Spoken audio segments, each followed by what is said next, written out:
Hi, I'm Paul Psolka, IB Masters Learning Center at IBMasters.com, and today we're going to look at the 25th question from the Digital SAT Test 3, Module 1, and number 25.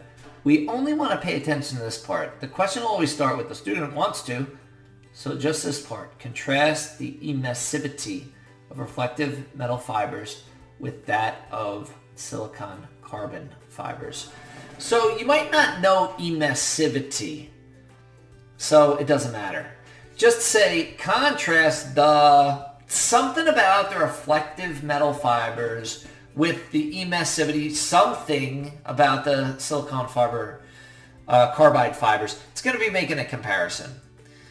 That's all you need. Don't read the bullets. We look at answer choice A. The ability of reflective metal fibers and silicon carbide fibers to emit heat was determined by an analysis of each material's emissivity. It tells you something about how they determine emissivity, but it doesn't contrast them. Answer choice B.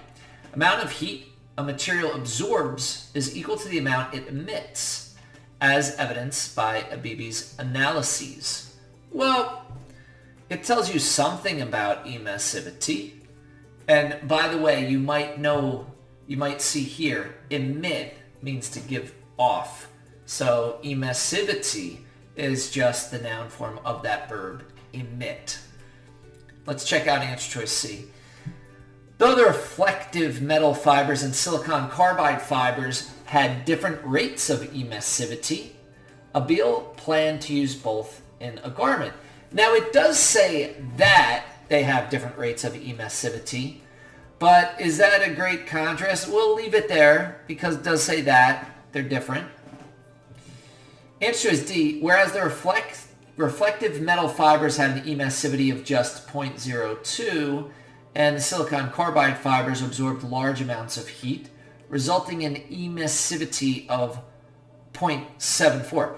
This one really captures, this one just says that it is. Answer choice D actually gets down to the nitty-gritty and tells you exactly emissivity of one versus the other and how they are different. So D is going to be your best answer here.